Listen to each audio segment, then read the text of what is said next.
Over on my main channel, I did a segment about Donald Trump's skyrocketing approval rating from Rasmussen. And many people said the poll was in no way possible because it was just such a ridiculous outlier. In fact, one person accused Rasmussen of making the poll up, choosing random numbers.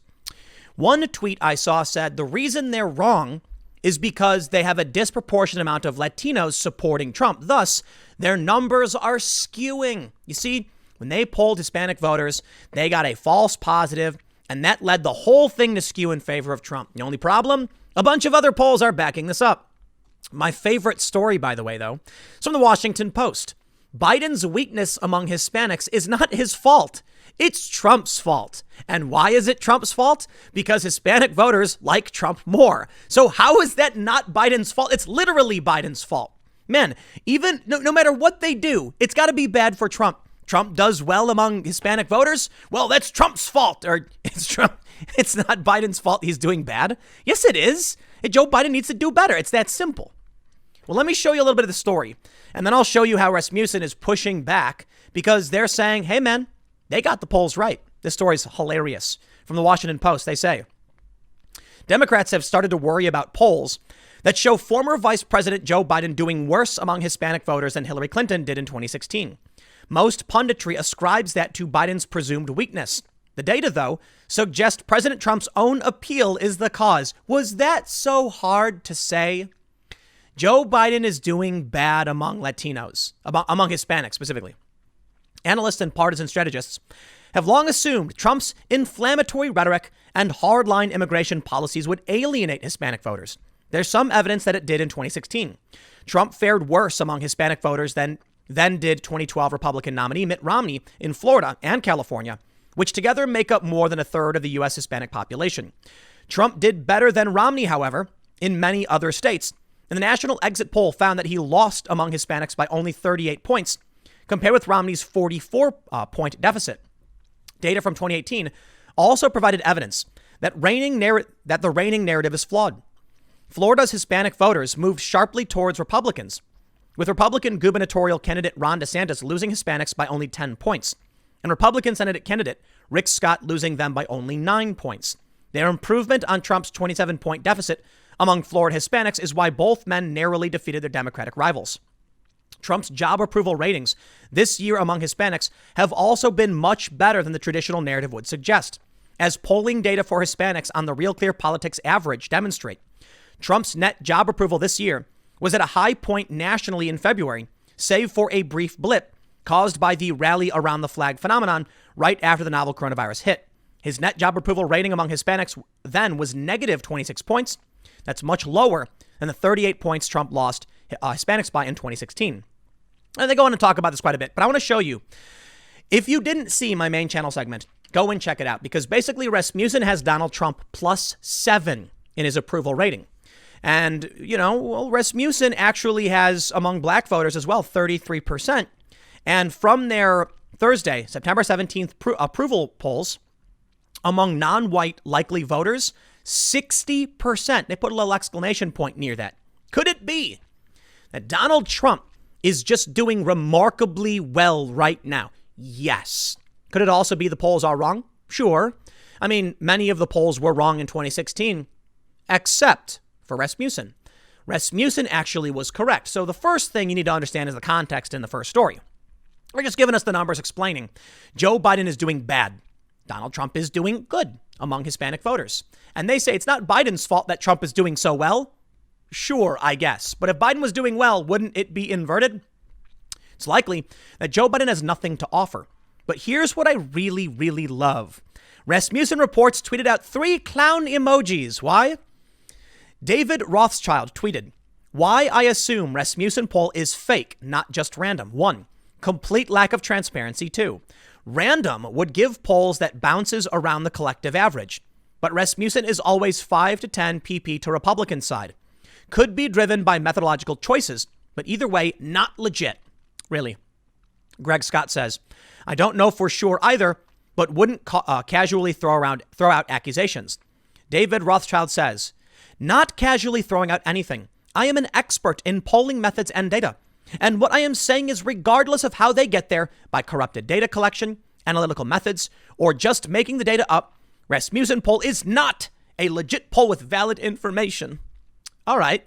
Well, Rasmussen gives us a few other screenshots, and it's hilarious. We can go back to July 17th, 2016, when David Rothschild says Rasmussen's polls are startling different from other companies' polls. At this point, Rasmussen reports had Donald Trump +2 on July 17th, 2016. Everyone else had Clinton up 4, 5, 6, 9. Some other polls it's all Rasmussen. Rasmussen, Trump +7. Rasmussen, Trump +2. Rasmussen, Trump +4.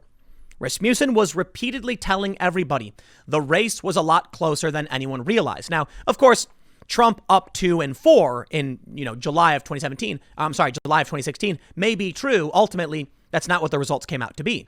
Everyone else said Clinton. Then we see this from David Rothschild. He says, posted election eve predictions, Clinton 89%. Predictions will update every 2 to 3 minutes, day/night. 89% chance for Hillary Clinton. And Rasmussen was just so wrong, weren't they? And then the final tally. And here you can see the final results for Hillary Clinton was +2.1 in the RCP average. Rasmussen had Hillary Clinton at +2. They nailed it.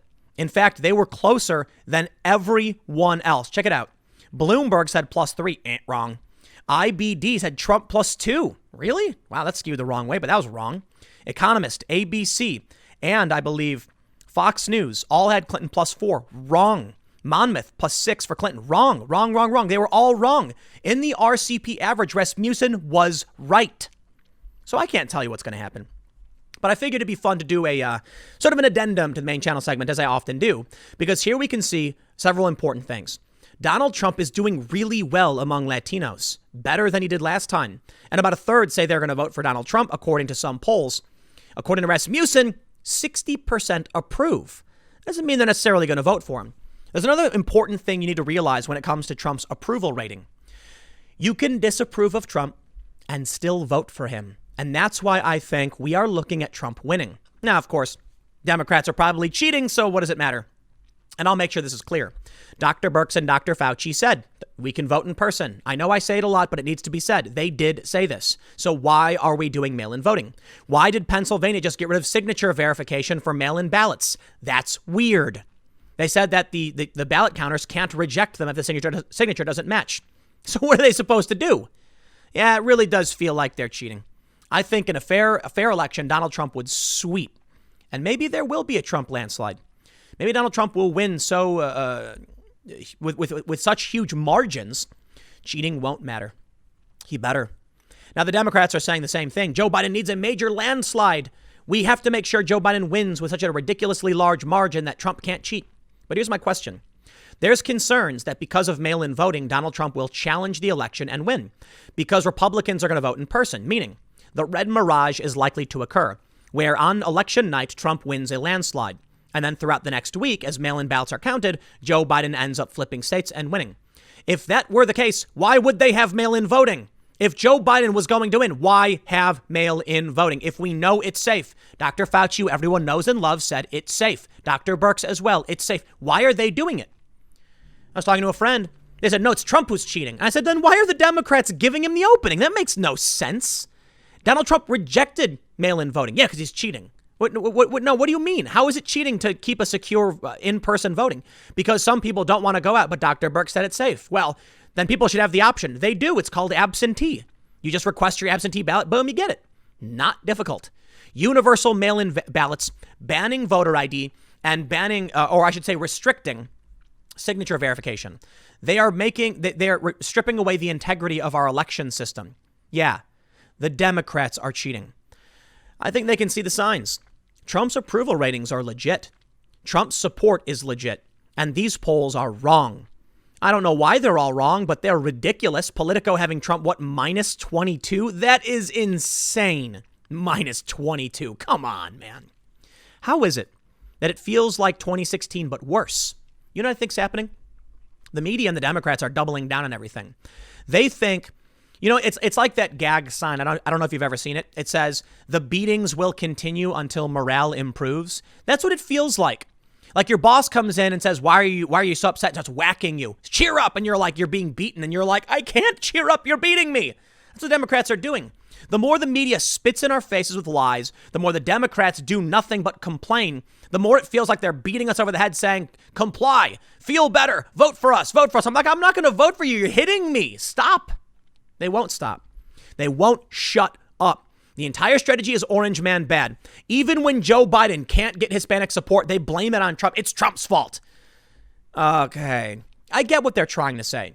That Joe Biden would be doing better if Trump wasn't doing so well, sure. But isn't that just a point that if people had the choice, they choose Trump? How ridiculous has the media cycle been? I think Rasmussen's right. I could be wrong. I don't know. I can't see the future, but I'll leave it there. We'll see how it plays out.